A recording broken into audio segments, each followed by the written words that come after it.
A gente sabe que a gente vive uma batalha espiritual. A gente vê, por exemplo, no livro de Daniel, no livro de Efésios, que nós estamos na batalha da carne contra o espírito. O diabo, o mundo e a carne estão lutando constantemente contra os cristãos no meio espiritual. Isso é algo bíblico. A gente vê isso em Daniel, vê isso em Efésios. O que acontece? O neopentecostalismo, ele vem de maneira às vezes sutil. Ele não tenta trazer algo novo. Às vezes ele tenta distorcer algo que é bíblico, e tenta fazer uma pequena modificação, como se aquilo estivesse na Bíblia. Tentando fazer pequenas modificações de forma a pessoa não perceber que aquilo está errado ou não. Uma das coisas que faz com que a gente vença a batalha espiritual é a oração e a santificação. Outra coisa que não tem na Bíblia é conversa com demônios, diabo é o pai da mentira. Agora é assim, me pergunte em sã consciência, quem é que quer conversar com um demônio? Como é que você vai saber se o que o demônio está falando ali é verdade ou mentira? Como é que você vai saber se aquilo que ele está te dizendo ali é uma verdade ou não? Se ele sempre é mentiroso e se ele pode falar a verdade quando ele quer ou quando ele não quer. Então não faz sentido nenhum conversar com o demônio, e Jesus só conversou uma vez para um contexto muito específico. Na nossa batalha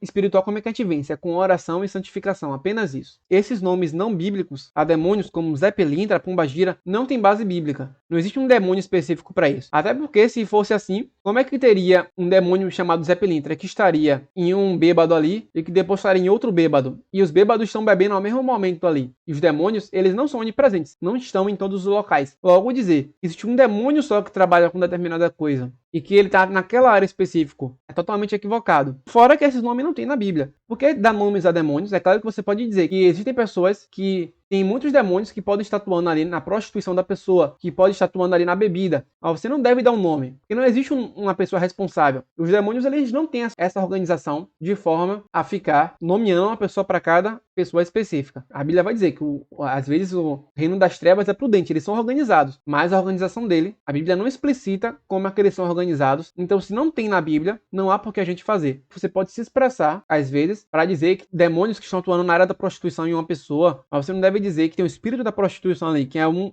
demônio, um espírito específico, que é a Pombagira, que é o Zé Pilintra. E isso não tem base bíblica. Isso vem de outras religiões e que as pessoas tentam copiar. E aí subir aos montes e dizer que vamos ganhar o território espiritual da cidade e que a gente vai ganhar o domínio da cidade para os demônios. Esse não é o jeito de guerrear biblicamente. Não é subir aos montes e ganhar território. A Bíblia não fala nem que a gente deve ganhar território espiritual. Então, a maneira de a gente vencer a batalha é apenas com oração. Então, nada de ganhar território, isso não tem nenhuma base bíblica. Cidades são habitação do mal. Na verdade, cidades são cidades. Os demônios estão por todos os locais, assim como os anjos estão por todos os locais. Nada inerentemente mal ou inerentemente ruim. Exceto os próprios demônios, os próprios anjos, que são inerentemente bons, já que eles passaram pela provação. E palavras de fé em voz alta, e esse não é um jeito também de batalhar, né? Você ficar gritando. Às vezes uma oração simples, com um coração sincero, vale muito mais do que uma gritaria. E a oração de guerra. Não tem nenhuma oração de guerra na Bíblia. Você deve clamar ao Senhor, orar, da maneira que a Bíblia ensina, não recitar de maneira repetitiva e totalmente mecânica determinado tipo de palavra ou de oração. Não existe uma oração específica. A única oração que a Bíblia ensina diretamente é a oração dominical, que é a oração do Pai Nosso. E essa oração nem é uma oração que você deve repetir mecanicamente. São princípios que estão contidos ali naquela oração. E você dizer que tem locais específicos e que a gente tem que mapear onde estão os demônios para que a gente possa guerrear. Isso não é bíblico. A gente tem que orar, independente do local e da região, orar para que Deus possa combater todo o espírito mal, ou qualquer ambiente ruim, ou qualquer demônio que esteja naquele local. E eles estão por todos os locais, então não tem locais específicos.